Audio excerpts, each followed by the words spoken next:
Hello friends, कैसे हो आप सब? Hope you are doing well. हम कर रहे थे quick revision with the summary book. Summary book आपको मिल जाएगी मेरी वेबसाइट www.icleague.com में अवेलेबल है ये समरी बुक। ठीक है, तो जो स्टूडेंट्स अपीयर होने वाले हैं मई 24 में, उनके लिए ये समरी बुक रेलेवेंट है। सप्लाई चैप्टर का डिस्कशन हमने ऑलरेडी किया। इस वीडियो में हम करने वाले लेवी एंड कलेक्शन का डिस्कशन।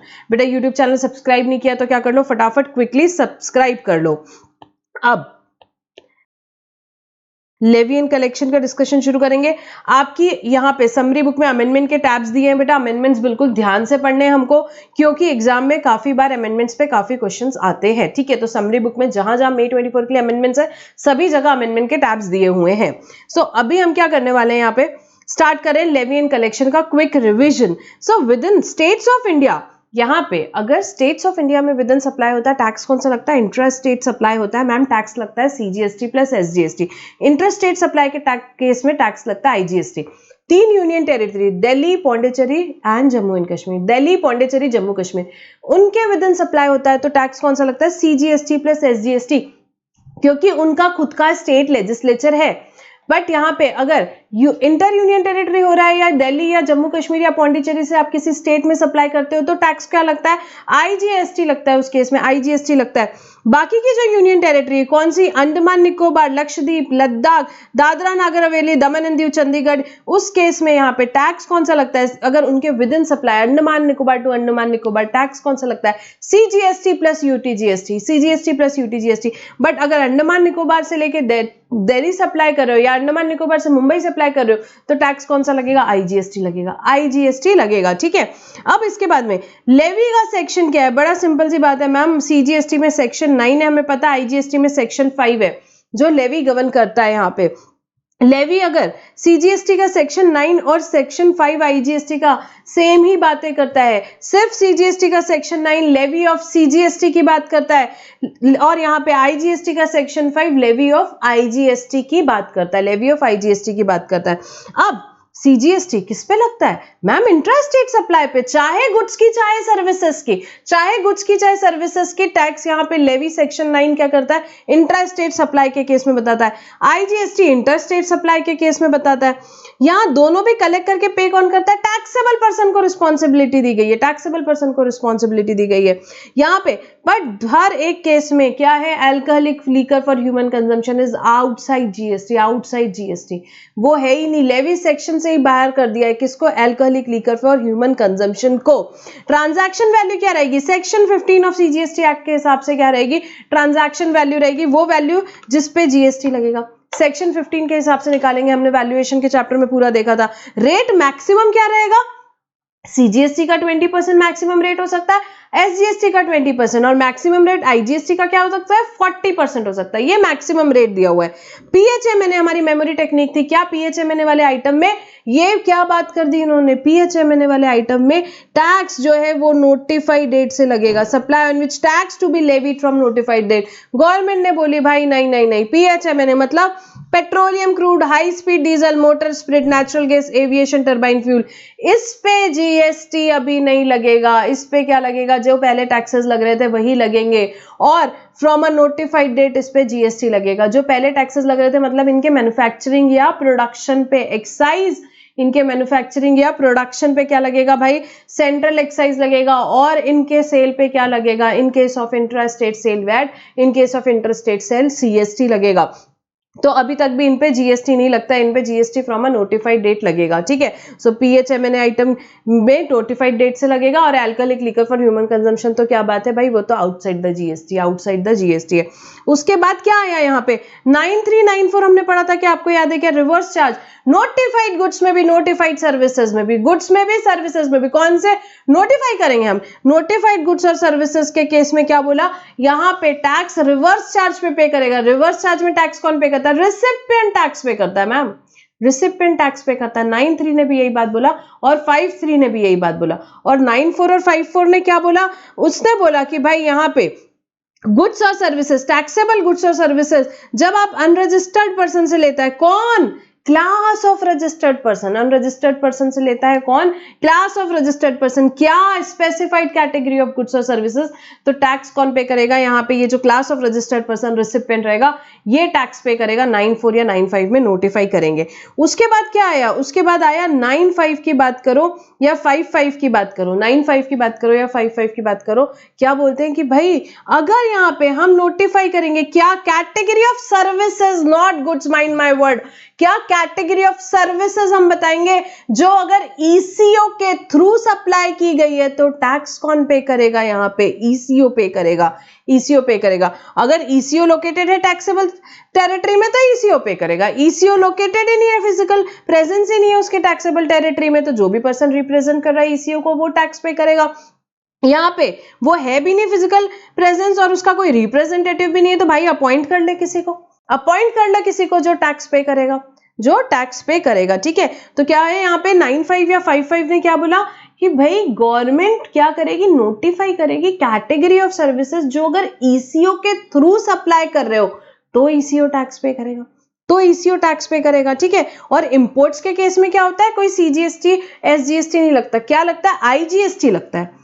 इंपोर्ट ऑफ गुड्स की बात कर रही हूं मैं, क्या इंपोर्ट ऑफ गुड्स के केस में क्या होता है, टैक्स कौन सा लगता है, आपने इंपोर्ट किया तो आईजीएसटी लगेगा, और उसको लेवी एंड कलेक्ट कैसे करेंगे हम यहाँ पे, एज पर कस्टम्स टैरिफ एक्ट, कस्टम्स के प्रोविजंस लगते हैं इंपोर्ट ऑफ गुड्स पे, पूरा का पूरा पावर कस्टम्स को देके रखा हुआ है, तो कस्टम्स इंपोर्ट ऑफ गुड्स के केस में कस्टम्स का को पावर देके रखा है, उसका लेवी कलेक्शन सारा कुछ किसके हिसाब से होगा, कस्टम्स के हिसाब से होगा।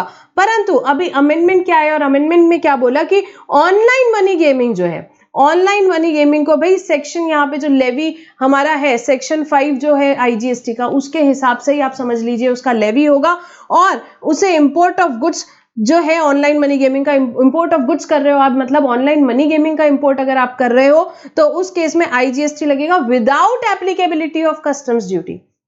तो अगर बाकी कोई भी इंपोर्ट ऑफ गुड्स आप कर रहे हो, बाकी कोई भी इंपोर्ट ऑफ गुड्स आप कर रहे हो तो फिर उस केस में आपका आईजीएसटी लगता है, और वो लेवी गवर्न उसका वैल्यूएशन सब कुछ कस्टम्स के हिसाब से होता है। बट अगर आपने इंपोर्ट किया किसका, ऑनलाइन मनी गेमिंग का, ऑनलाइन मनी गेमिंग का, तो उसके इंपोर्ट पे आईजीएसटी लगेगा without applicability of customs duty, without applicability of customs duty. अब इलेक्ट्रॉनिक कॉमर्स ऑपरेटर कौन है मैम, अरे भाई इलेक्ट्रॉनिक्स कॉमर्स ऑपरेटर कोई भी पर्सन हो सकता है जो क्या कर रहा है, ओन कर रहा है, ऑपरेट कर रहा है या मैनेज कर रहा है, क्या ओन कर रहा है, ऑपरेट कर रहा है, मैनेज कर रहा है, क्या डिजिटल या इलेक्ट्रॉनिक फैसिलिटी, डिजिटल या इलेक्ट्रॉनिक फैसिलिटी या प्लेटफॉर्म फॉर इलेक्ट्रॉनिक कॉमर्स, ठीक है। अब यहाँ पे कौन कौन लोगों को नोटिफाई किया गया यहाँ पे इस चीज के लिए देखेंगे हम यहाँ पे, तो यहाँ पे जो हम पढ़ रहे थे 95 या 55 में पावर दिया हुआ है कि भाई क्या नोटिफाई करेगी गवर्नमेंट कि अगर ये सर्विसेज ईसीओ के थ्रू सप्लाई की गई है तो ईसीओ टैक्स पे करेगा, तो गवर्नमेंट ने नोटिफाई करी। सबसे पहले क्या, ट्रांसपोर्टेशन ऑफ पैसेंजर की सर्विस, ट्रांसपोर्टेशन ऑफ पैसेंजर की सर्विस आप ईसीओ से सप्लाई कर रहे हो, अच्छा तो कौन ईसीओ टैक्स पे करेगा भाई, सर्विस कौन सी है, ट्रांसपोर्टेशन ऑफ पैसेंजर की, चाहे रेडियो टैक्सी से हो, चाहे मोटर कैब से हो, चाहे मैक्सी कैब से हो, चाहे मोटरसाइकिल से हो, या कोई भी मोटर व्हीकल से हो, या कोई भी मोटर व्हीकल से हो, ट्रांसपोर्टेशन ऑफ पैसेंजर की सर्विस है।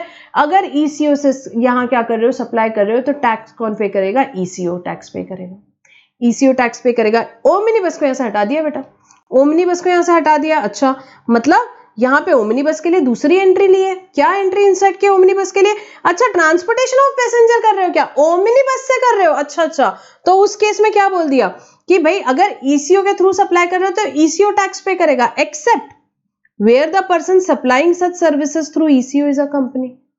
अगर जो पर्सन सप्लाई कर रहा है वो सर्विस ECO से, अगर वो कंपनी है, अगर वो कंपनी है तो फिर यहां नहीं आएगा, तो फिर ECO टैक्स पे नहीं करेगा, फिर कंपनी करेगी। तो अगर कंपनी ECO से सप्लाई कर रही है तो कंपनी टैक्स पे करेगी, कोई और यहाँ पे इंडिविजुअल पर्सन है वो ECO से ओमनी बस की सर्विस दे रहा है तो फिर ECO पे करेगा, तो फिर ECO पे करेगा।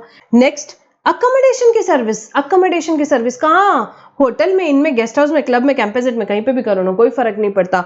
यहाँ पे पर किस चीज के लिए, रेसिडेंशियल या लॉजिंग पर्पस के लिए, क्या बात है, अकोमोडेशन की सर्विस रेसिडेंशियल या लॉजिंग पर्पस के लिए ईसीओ के थ्रू सप्लाई कर रहे हो तो टैक्स कौन पे करेगा, ECO, ECO except registered person, पर अगर रजिस्टर्ड पर्सन कर रहा है यहाँ पे रेसिडेंशियल या लॉजिंग सर्विसेज यहाँ पे दे रहा है, भाई कहाँ से दे रहा है, ईसीओ के थ्रू दे रहा है, तो भी रजिस्टर्ड पर्सन टैक्स पे करेगा, तो फिर रजिस्टर्ड पर्सन टैक्स पे करेगा।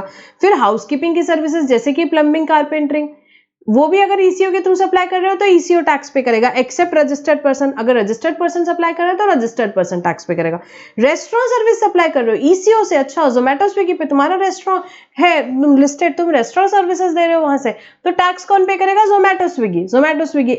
एक्सेप्ट मतलब other than services supplied by restaurant eating joints located at specified premises. परंतु अगर आपका रेस्टोरेंट कहां पे लोकेटेड है, स्पेसिफाइड प्रीमाइसेस में, तो फिर आप भी टैक्स पे करोगे, तो फिर ईसीओ टैक्स नहीं पे करेगा। What do you mean by specified premises? Specified premises का मतलब होता है प्रीमाइसेस जहां पे होटल अकोमोडेशन सर्विसेज है जिसका डिक्लेयर्ड टैरिफ किसी भी यूनिट ऑफ अकोमोडेशन का 7,500 पर यूनिट पर डे है, 7,500 पर यूनिट पर डे है।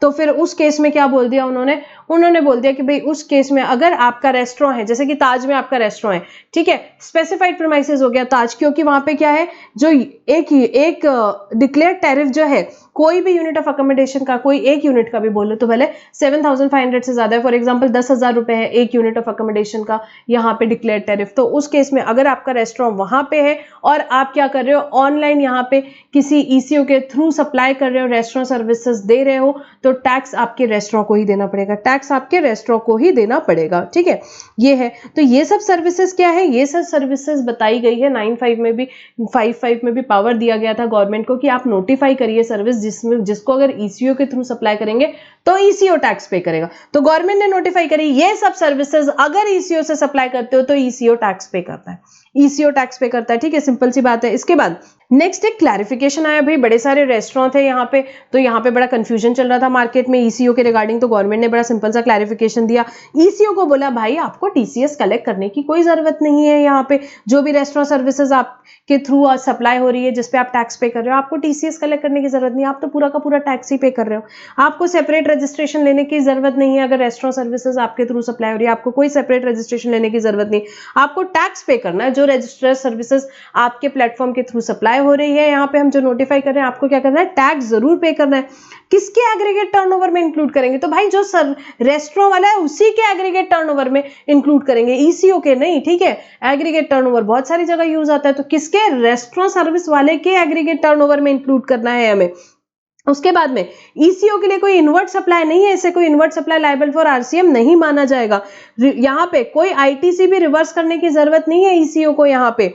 उसके बाद में जीएसटी यहाँ पे कौन पे करेगा, supplier on services not notified under 9(5) but supplied through eco. भाई यहाँ पे जो सर्विसेज 9(5) में नोटिफाइड है यहाँ पे उसी केस में ईसीओ को टैक्स पे करना है। कोई अलग सर्विसेज अगर आप ईसीओ के थ्रू सप्लाई कर रहे हो तो ईसीओ की कोई लायबिलिटी नहीं आती, जो सर्विसेज नोटिफाइड है उसी पे सिर्फ ईसीओ को टैक्स पे करना है। जो नोटिफाइड नहीं, कोई दूसरी सर्विस है और ईसीओ से सप्लाई कर रहे हो तो भाई जो सप्लायर ऑफ सर्विस है वही टैक्स पे करेगा। अब यहाँ पे आप क्या कर रहे हो, रेस्टोरेंट सर्विसेज भी दे रहे हो, दूसरे गुड्स और सर्विसेज भी आप सप्लाई कर रहे हो, तो उस केस में बिलिंग क्या होगा, भाई अलग अलग करना रहेगा आपको बिलिंग।